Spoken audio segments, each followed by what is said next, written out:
At family dinner, Dad casually asked if the money helped. I said, "What money?"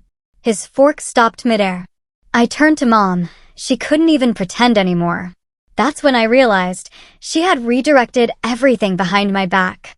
You know that gut-wrenching moment when a single, innocent question shatters your entire world? That's exactly what happened to me, Stephanie, at a quiet family dinner, and it revealed a web of secrets that made me question everything I thought I knew about my perfect family. It turns out, our stability was built on lies, and I was about to learn just how fragile it truly was. To really get why that moment felt like a bomb dropping, you need to understand my family a bit. I'm 28, a finance professional, or at least I was until 3 months ago. 6 years back, I left my hometown in Burlington, Vermont, for Boston, dead set on making it on my own. My parents, Karen and Thomas, and well, our relationship has always been a little strained, especially with Mom. We love each other, no doubt, but there was always this low hum of tension. She wanted me close. I was desperate to prove I could succeed without their help. My dad, Thomas Wilson, built his construction company from nothing. He was always the proud, practical, straightforward type. Or so I thought. Mom was the classic homemaker, church volunteer, the glue that kept us all running. On the surface, they were the picture of a solid team, but even as a kid, I picked up on these weird, subtle tensions I couldn't quite name. Then, 6 months ago, my carefully constructed independent life started to crumble. The investment firm I worked for underwent this massive restructuring. Despite glowing performance reviews, I was laid off, along with 30% of my department. The timing? Horrendous. I just signed a lease on a more expensive apartment and financed a new, modest car. But pride, man, pride is a dangerous thing. Instead of being honest, I kept up the charade during our weekly phone calls. I couldn't be the failure who came crawling back home. So, I spun a tale about transitioning to a new opportunity. In reality, I was burning through my savings at an alarming rate. I had to make drastic cuts. First, I sublet my beautiful downtown apartment and moved to a tiny studio in a sketchier neighborhood. The windows rattled when trucks passed, and my upstairs neighbor seemed to moonlight as a river dancer at midnight. I sold my barely driven car and became intimately familiar with the bus routes. Designer work clothes? Consignment shops. Meals? A depressing parade of ramen and peanut butter sandwiches. And that wasn't even the worst of it. What no one knew was I was also battling health issues.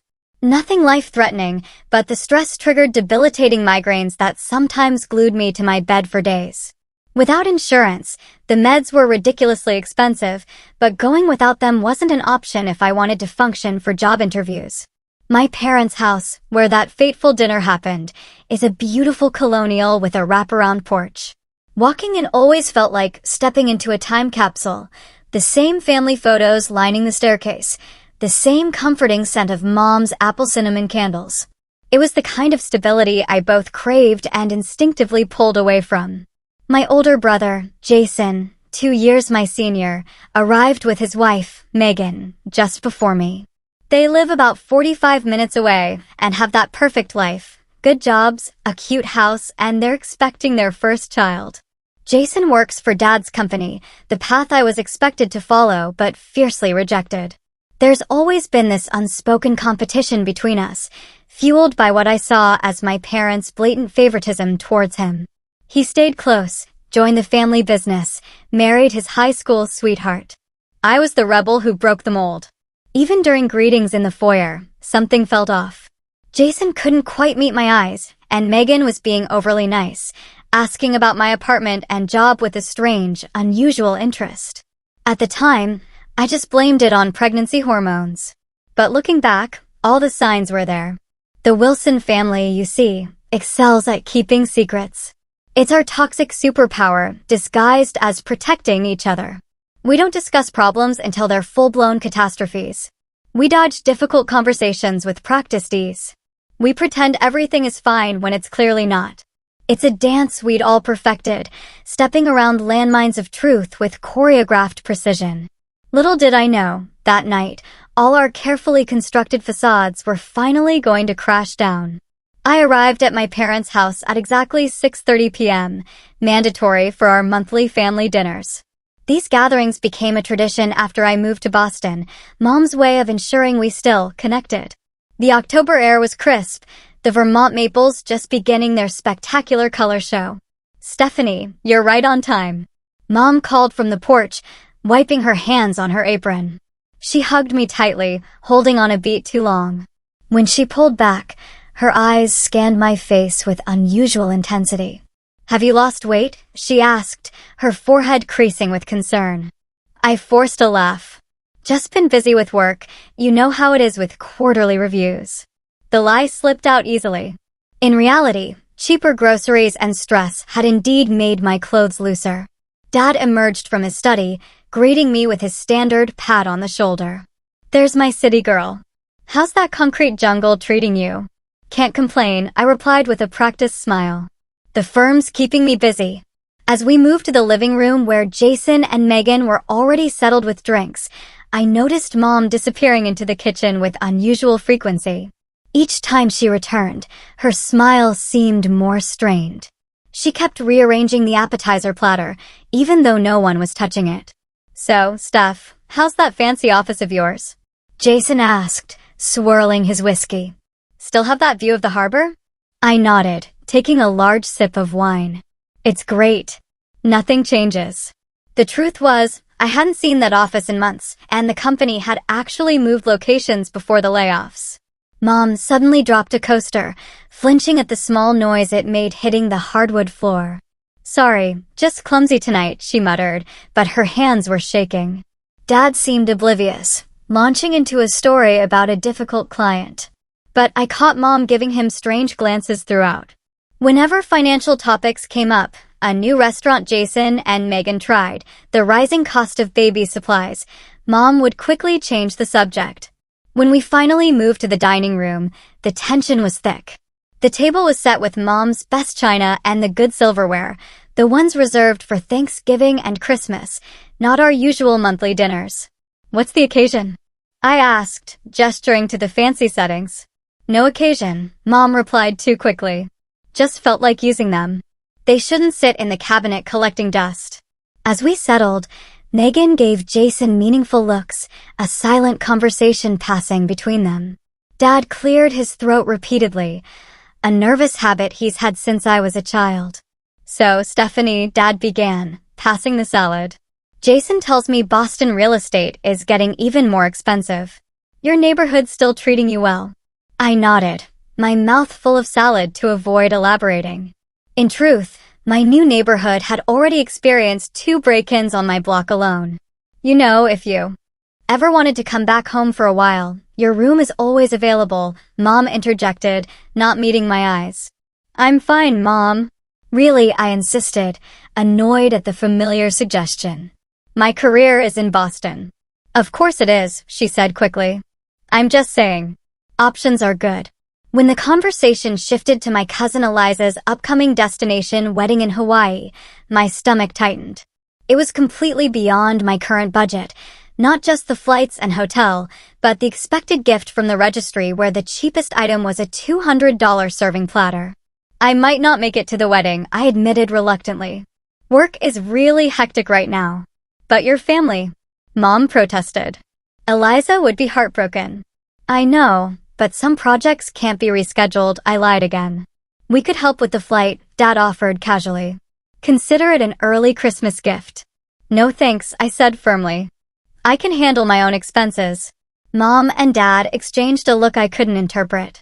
Jason raised an eyebrow at Megan, who suddenly became very interested in buttering her roll. As the main course was served, Mom's famous pot roast, the small talk became increasingly strained. Dad asked about my investments, a topic he'd never shown interest in before. Mom kept filling my wine glass and insisting I take seconds, then thirds. Jason made an odd comment about how communication is important in families that seemed to come out of nowhere. With each passing minute, the feeling that something wasn't right grew stronger. The air felt charged, like the heaviness before a thunderstorm. Everyone seemed to be waiting for something to happen. And then, as I was reaching for the salt, it did. Dad was passing the bowl of mashed potatoes, his weathered hands steady as they'd been when teaching me to bait a fishing hook 20 years ago. The dining room was filled with the comfortable sounds of silverware on china, the steady tick-tock of the grandfather clock. Jason had just finished a story about a client, and a momentary lull settled over the table. That's when Dad asked it, casual as commenting on the weather, but with words that would crack our family's very foundation. "So, Steph," he said, his voice light, but his eyes curious. "Has the money been helping with your situation? Karen mentioned you might need a bit more next month." Time seemed to slow down. The bowl of potatoes hovered between us. Money? What money? What situation had Mom told him about? What money? I asked, genuinely confused. The change in the room was immediate and dramatic. Dad's hand froze mid-pass, the potato bowl suspended. His face transformed from casual inquiry to shocked realization in seconds, eyes widening, color draining. He looked like someone who'd just stepped on a landmine and heard the click. I turned to Mom. Her reaction was even more telling. The glass of water she'd been lifting to her lips stopped halfway. A small tremor caused ripples across its surface. Her face, usually so composed and ready with a deflecting smile, crumpled momentarily before she tried to recover. But it was too late. I'd seen it. That flash of panic, guilt, and something else, fear. "Karen." Dad's voice had dropped an octave, now directed at my mother with a question of his own embedded in just her name. Mom set down her water glass with exaggerated care, like it might explode if handled too roughly. Her lipstick had left a perfect red imprint on the crystal. She couldn't meet my eyes, or anyone's. "I just meant the care package," she attempted weakly. "The one I sent last month with the homemade granola and those socks you liked." The excuse was paper thin. We all knew it. Dad's furrowed brow and tight jaw made it clear he wasn't buying it either.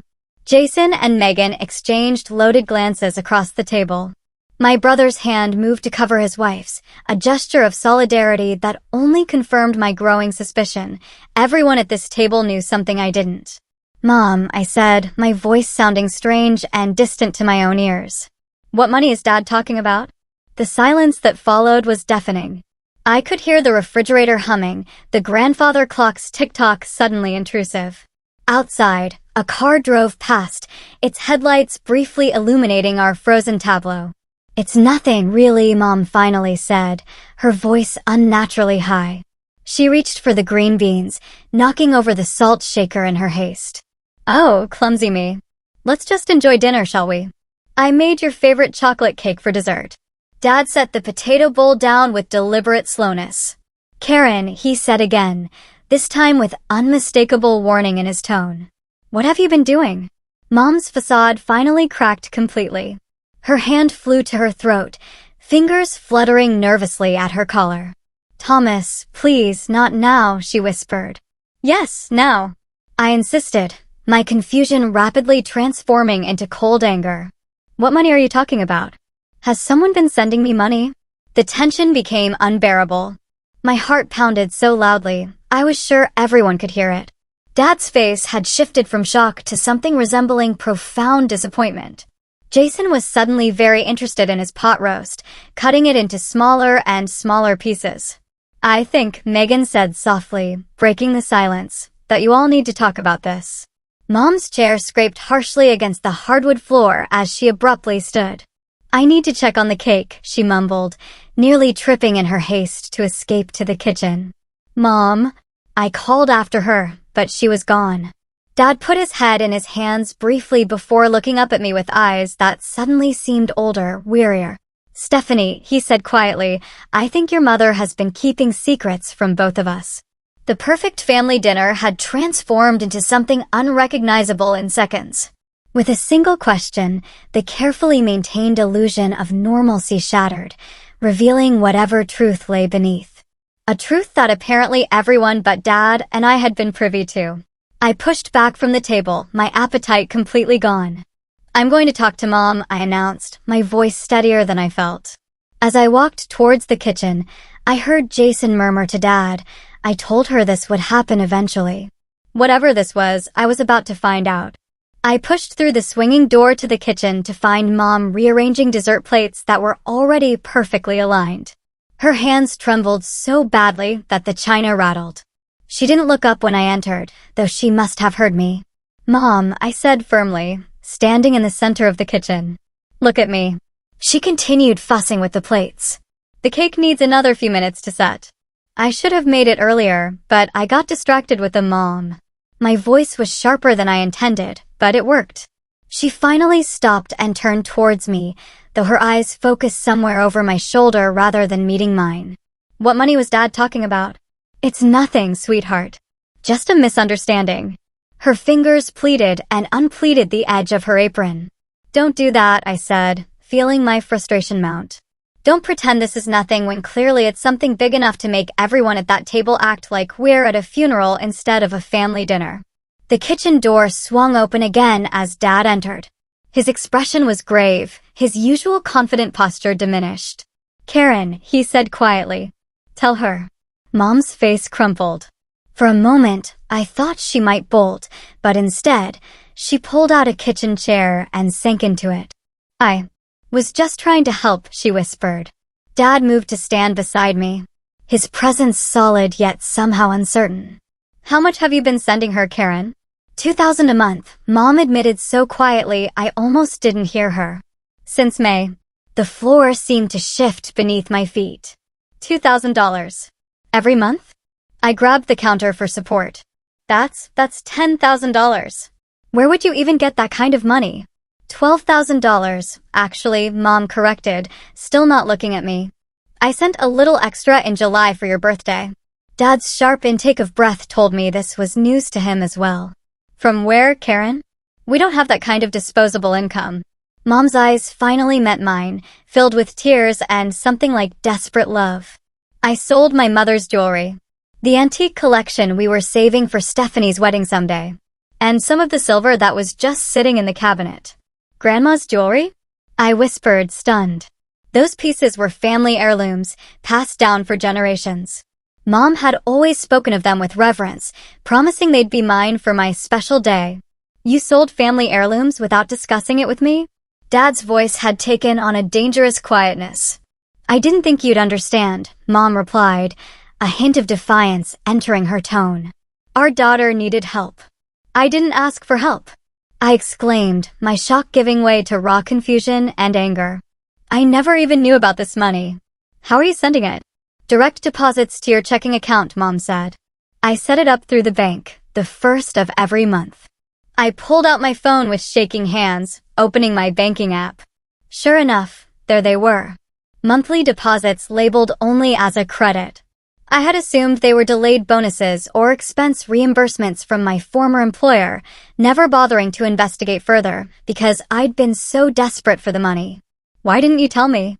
I asked, my voice breaking. "You're so proud," Stephanie, Mom said, wiping away a tear. "You wouldn't accept help even when we offered directly. Remember when your car needed repairs last year? Or when your rent increased? You always say you're fine, that you can handle it." The kitchen door swung open again, and Jason appeared, his expression grim. "She knew, by the way," he said, gesturing towards Mom. "About you losing your job. She's known for months." I felt like I'd been slapped. "How?" "Eliza told me," Mom admitted. "She saw you coming out of an unemployment office when she was in Boston for that conference in May.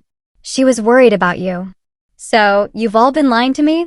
Pretending you didn't know I was struggling while secretly sending me money." The betrayal cut deep, made worse by the gut-wrenching realization that my own pride had created this entire mess. "And you knew too?" I asked Jason. He nodded slowly.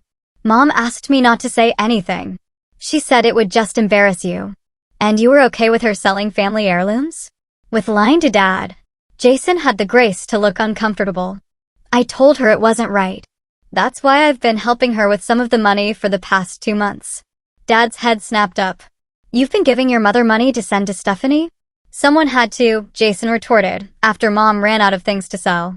"She was talking about taking out a loan against the house." A loan against the Dad couldn't even finish the sentence. He sank into a chair opposite Mom, looking utterly defeated. "Karen, how could you make these decisions without me?" You would have said no, Mom replied simply. And Stephanie needed help. You don't know that I would have said no. Dad argued, his voice rising. You didn't give me the chance to say anything, just like you didn't tell me about the business problems. Mom shot back unexpectedly. Dad went very still. What are you talking about? The second mortgage you took out on the house last year, the credit card bills. Did you think I wouldn't notice? I watched in astonishment as my parents stared at each other like strangers. Jason leaned against the door frame, looking completely unsurprised by this new revelation. The business had a temporary cash flow issue, Dad said stiffly. It's resolved now. See? Mom threw up her hands. This is why I didn't tell you about helping Stephanie. You don't tell me when there are problems either. The realization hit me like a physical blow. My seemingly solid, stable family was built on quicksand. We were all keeping secrets, all pretending, all afraid to be vulnerable with each other. I checked my account every day, I said quietly, drawing everyone's attention back to me. I saw those deposits. I thought they were from work. I never even questioned it because I needed that money so badly. Tears welled in my eyes. Do you know what that's like? To be so desperate that when money mysteriously appears, you don't even question it because you're just relieved you can pay rent that month. Mom stood and tried to approach me, but I backed away. Why didn't you just ask me? I demanded. Why the secrecy? Would you have taken it if you knew it came from selling my mother's jewelry? Mom asked gently. The truth was I wouldn't have. My pride would have prevented it, even as I struggled to keep my electricity on. That wasn't your decision to make, I said finally. You took away my choice. I'm your mother, she replied, as if that explained everything. I couldn't watch you suffer. So instead, you lied. You all lied. I looked around at my family. Mom with her desperate need to help. Dad with his business troubles he'd hidden. Jason with his complicity in the deception. We're supposed to be a family. We're a family, Dad said wearily. A family with serious communication problems, apparently. The chocolate cake Mom had been so worried about sat forgotten on the counter, its perfect frosting a mockery of our imperfect family. As we stood in the kitchen, surrounded by the remnants of our secrets, I realized we had reached a turning point. What happened next would either break us apart completely or force us to rebuild something more honest from the ruins. We migrated back to the dining room in silent agreement, the forgotten dinner growing cold on our plates. The air felt heavy with unspoken words and shattered pretenses. I sat down slowly, feeling like I'd aged years in a matter of minutes. I think, Dad said, breaking the oppressive silence, that it's time we all put our cards on the table. No more secrets. Jason cleared his throat. While we're being honest, I have something to say, too. He glanced at Megan, who nodded encouragingly. I've resented how Mom always seems to make excuses for Stephanie. It's always been that way. When she decided to move to Boston instead of joining the family business, when she misses family events for work, and now this secret money. I've worked alongside Dad for years building this company, staying close to home, doing everything right according to the Wilson family playbook. And still, somehow, Stephanie gets this special treatment. That's not true. Mom protested weakly. It is true. Jason insisted. You sold Grandma's jewelry for her. Jewelry that's been in the family for generations. Meanwhile, when Megan and I needed help with the down payment on our house, you gave us a loan with a repayment schedule and interest. I stared at my brother, genuinely surprised. I never asked for special treatment. You didn't have to, he replied bitterly. You were always Mom's favorite. Jason, Mom exclaimed. It's okay, Karen, Dad interjected, his voice tired. If we're clearing the air, let's really clear it. He turned to Jason. Your mother has always worried more about Stephanie because she saw herself in her, independent, determined to make it on her own. And you've always been more like me, practical, rooted in family and tradition. So, you're saying you play favorites too? Jason challenged. Dad sighed heavily. I'm saying we're human. We connected differently with each of you. That doesn't mean we love one more than the other. I tried to process this revelation while simultaneously dealing with the knowledge that my mother had been secretly supporting me for months. I still don't understand why there was so much secrecy. Why couldn't we just talk to each other? Because that's not what Wilsons do, Dad said with unexpected bitterness. We don't discuss problems. We fix them quietly and move on. Or pretend to fix them, Mom added quietly. Dad looked at her sharply. What's that supposed to mean? Mom's hands twisted in her lap. It means there are things we haven't talked about for years, Thomas. Important things. Like what? I asked, though part of me dreaded the answer. Like the fact that your father and I have been sleeping in separate bedrooms for the past year? Mom said, her voice barely above a whisper. The revelation hit like a physical blow. My parents, who I'd always seen as a united front, a team, separated under the same roof. Why? I managed to ask. Because your mother keeps making unilateral decisions without consulting me, Dad said, frustration evident. Like selling family heirlooms or sending thousands of dollars to you behind my back. And because your father works constantly and hasn't really seen me in years. Mom countered, years of resentment bubbling to the surface. He's physically present, but mentally always at the construction site. I work to provide for this family. Dad's fist came down on the table, making the dishes jump. We don't need provisions, Thomas. We need you. Mom's voice broke on the last word. Megan, who had been silent through most of this, gently placed her hand on the table. I think what we're seeing here is a pattern, she said softly. Everyone in this family is afraid to admit when they need help or when something's wrong. We all looked at her, this relative outsider who somehow saw our dysfunction more clearly than we did. Stephanie wouldn't admit she lost her job, Megan continued.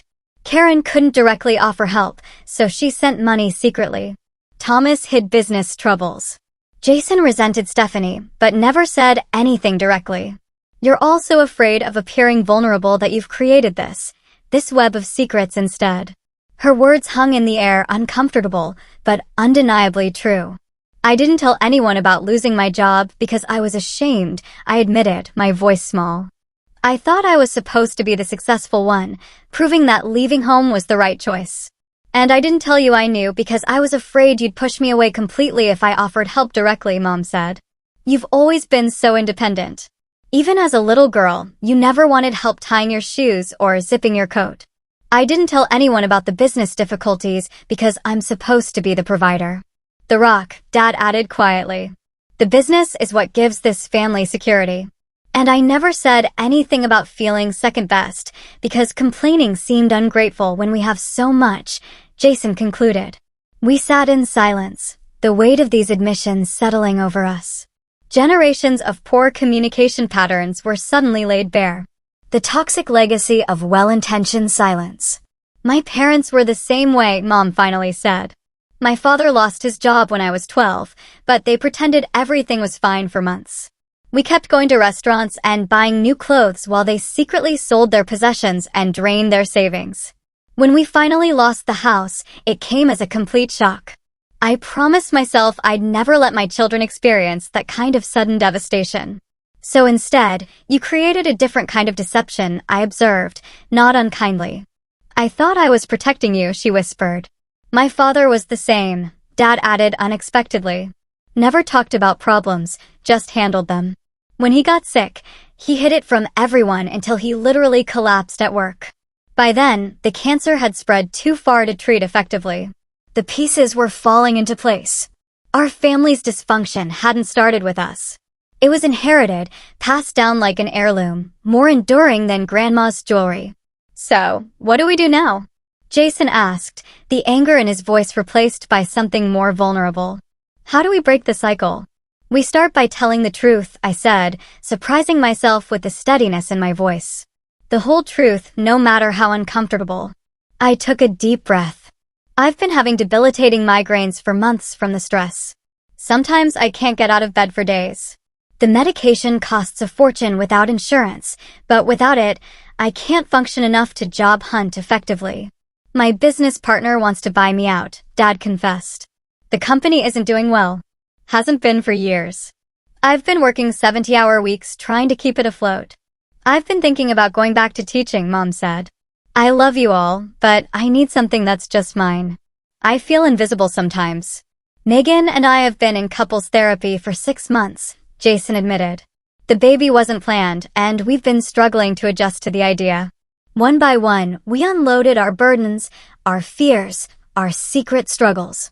With each confession, the air seemed to clear a little more, making room for something new to grow in the space between us. Something honest, and though painful, ultimately healthier than the comfortable lies we'd been living with. As our revelations gradually exhausted themselves, a strange calm settled over the dining room. The fancy china Mom had set out remained largely untouched, the food cold and forgotten. None of us had much appetite anymore. "I think we should move to the living room," Dad suggested, his voice hoarse from talking more openly in the past hour than he probably had in years. More comfortable there. We migrated silently, each lost in our own thoughts.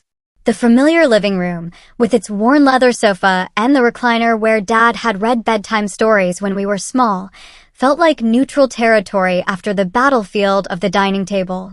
I curled up in the corner of the sofa, suddenly exhausted. Mom sat nearby but left space between us, respecting the invisible barrier my hurt had erected. Dad took his usual recliner while Jason and Megan settled on the love seat. "I don't know whether to be angry or grateful," I finally said, breaking the silence. "Part of me is furious that you went behind my back, that you all knew I was struggling and pretended not to know. But another part recognizes that without that money, I might be homeless right now." Mom's hands twisted in her lap. "I never meant to betray your trust, Stephanie. I couldn't bear knowing you were in trouble and doing nothing. But you took away my agency," I said. "My right to make my own choices, even if those choices were bad ones." "You're right," she acknowledged. I saw how difficult that admission was for her. "I thought I was protecting you, but I was really protecting myself from the pain of seeing you struggle." Dad leaned forward in his chair. "I think we all need to acknowledge that our intentions, however good, created this mess. Your mother shouldn't have sent money behind everyone's backs, but Stephanie, you shouldn't have hidden your job loss either." "I know," I admitted.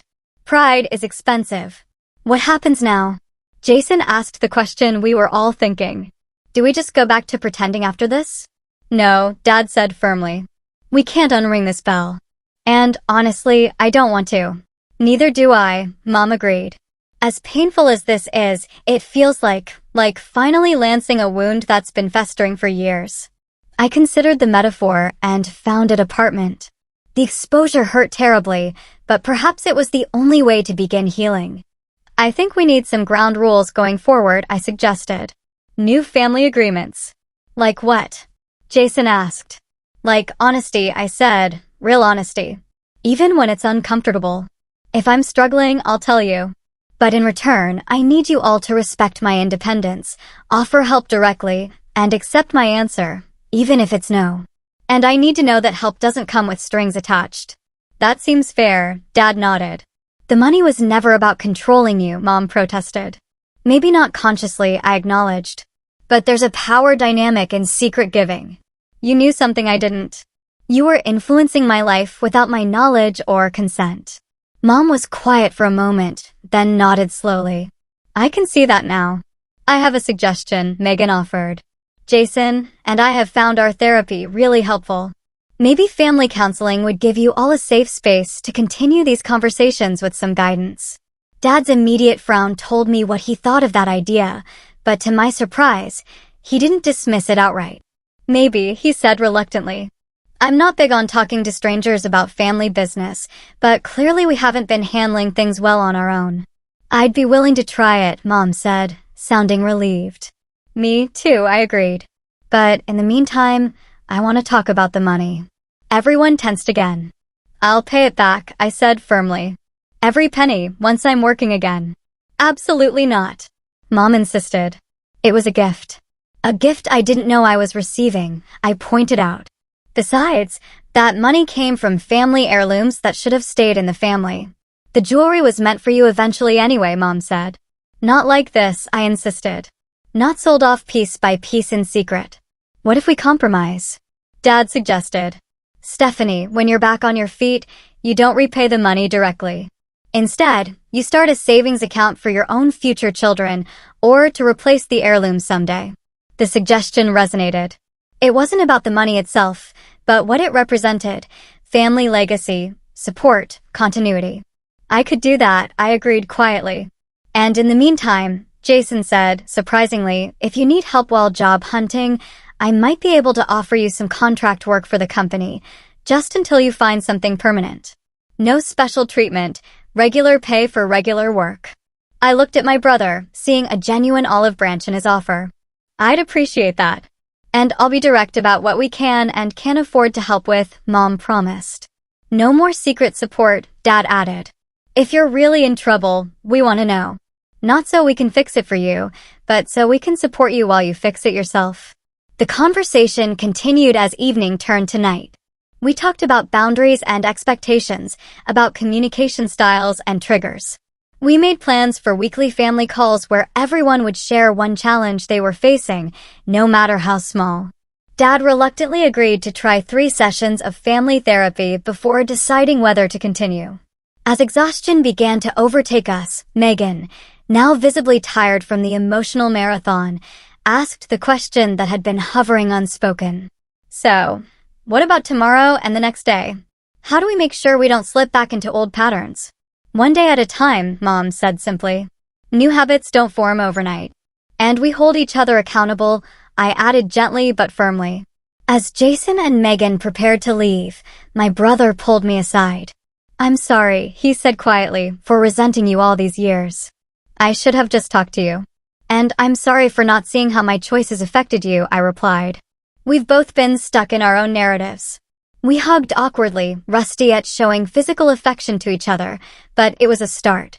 As I prepared to leave as well, Mom handed me a small package. Open it when you get home, she said. Back in my tiny studio apartment, I unwrapped the package to find a small silver locket, one of Grandma's pieces that hadn't been sold. Inside was a tiny photo of our family from years ago, all smiling on a summer vacation. Tucked into the box was a note in Mom's handwriting, some treasures can't be sold. Love, Mom. I closed the locket gently, tears welling in my eyes. The road ahead wouldn't be easy, but for the first time in years, it felt like we were all finally walking it together, in the light rather than in shadow. 3 months have passed since that explosive family dinner. It's remarkable how a single question, has the money helped, could unravel decades of family dynamics in minutes. Sometimes I wonder if Dad's slip was entirely accidental, or if some part of him wanted the truth to finally come out. We haven't discussed that possibility, but I've caught him looking more relaxed these days, as if unburdened. The changes in our family haven't been dramatic or instantaneous.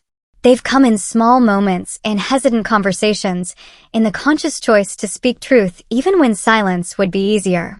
We established weekly family video calls that we've maintained faithfully. The first few were awkward. None of us quite knew how to navigate our new commitment to honesty without the buffer of our usual polite evasions, but gradually we've developed a rhythm. Each person shares one challenge they're facing, no matter how small. No fixing, just listening and supporting. Last week, Dad admitted he was struggling with the idea of selling his business. For the first time, I saw him vulnerable without shame, asking for perspectives rather than presenting decisions already made. Mom shared her fear of returning to teaching after so many years away. Jason talked about feeling overwhelmed by impending fatherhood. And I confessed my anxiety about an upcoming job interview, my first serious prospect since the layoff. That's been another significant change. 2 weeks after our family meltdown, I received an unexpected call from one of Dad's business associates who needed someone with financial expertise for a growing tech company in Burlington. I was suspicious at first. Another secret intervention? But Dad swore he hadn't orchestrated it. Sometimes the universe has its own timing. I moved back to Vermont last month, not to my parents' house, but to a modest apartment 15 minutes away.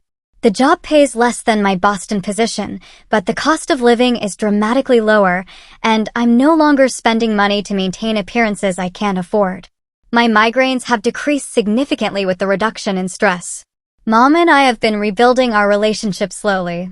We meet for coffee weekly, just the 2 of us. At first, we stuck to safe topics, but gradually, we've begun discussing deeper issues, her concerns about her marriage, my fears about starting over professionally. She's returned to teaching part-time at the community college, something she's wanted to do for years, but never pursued because of her self-assigned role as family caretaker. I define myself by what I did for everyone else, she told me during one of our coffee dates. I forgot who I was outside of being your mother and Thomas's wife. And I was so determined to be different from you that I didn't recognize when I was making the same mistakes, just in reverse, I admitted. I tried so hard to be completely independent that I isolated myself. The family therapy sessions Dad reluctantly agreed to have been surprisingly productive. Dr. Winters, our therapist, identified patterns none of us had recognized. How Dad's need for control and Mom's need to nurture had created a dynamic where honest communication felt dangerous. How Jason and I had internalized those patterns in different ways. Your family operates on unspoken rules, she observed in our third session. The primary one being, problems should be solved privately, not discussed openly. That might work for simple issues, but for complex emotional matters, it's disastrous. Dad, to his credit, has been trying. After our fifth session, he pulled me aside. This talking business isn't natural for me, he admitted gruffly. But I'm beginning to see the damage my silence has done. The biggest surprise has been my evolving relationship with Jason. Without the undercurrent of competition and resentment, we've discovered we actually enjoy each other's company. He's been teaching me about the construction business on weekends, and I've been helping him modernize their accounting systems. I always thought you looked down on the family business, he confessed one Saturday as we toured a worksite. And I always thought you resented me for leaving, I replied. I did, he admitted. But not because you left, because you seemed to do it so easily, like staying close to family was somehow less valuable than making it on your own. It wasn't easy, I told him. I was terrified. But I needed to prove something to myself. And did you? He asked. I considered the question. Yes and no. I proved I could survive on my own, but I also learned that independence isn't the same as isolation. Connection isn't weakness. As for the money Mom secretly sent me, we reached a resolution. I didn't pay it back directly, but I've started a special savings account. Part will eventually go toward replacing some of the heirloom jewelry when possible. The rest will be for future family needs, not just my own potential children someday, but a resource for anyone in our family who needs support. Think of it as the Wilson Family Transparency Fund, Jason joked when I explained the concept. Mom's revelation about her own childhood financial trauma has helped me understand her actions better, even if I still don't agree with how she handled things. She grew up with secrets and sudden devastation, so she created more secrets trying to prevent the same for her children.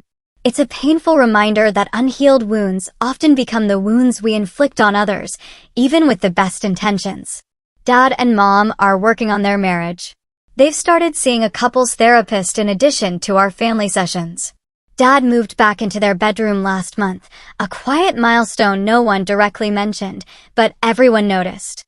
They've even started taking ballroom dancing lessons on Thursday nights, something Mom always wanted to try and Dad always avoided. It's about learning to move together, Mom explained when I expressed surprise at Dad's participation, to communicate without words. For a man of few words, it seems like the perfect metaphor. The most profound lesson I've taken from all of this is the difference between enabling and supporting. Real support respects autonomy and dignity. It comes with honest communication, not secret machinations. It's offering a hand while allowing the other person to decide whether to take it.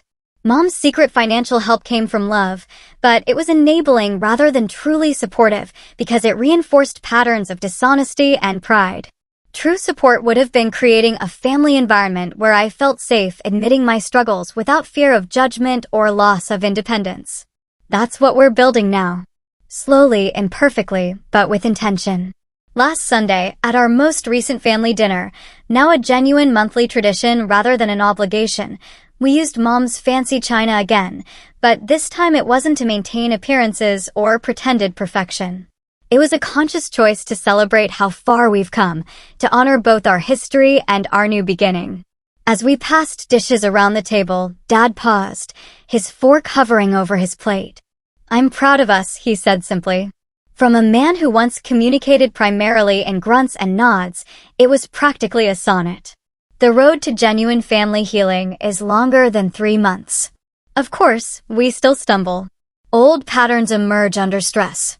Just last week, I caught myself downplaying a financial concern during our family call, the familiar urge to appear self-sufficient rising automatically. But the difference now is that I recognized it, took a breath, and then told the truth. And my family listened, without trying to fix it, without judgment, offering support without demanding control. Truth, it turns out, is like any other muscle. It strengthens with use.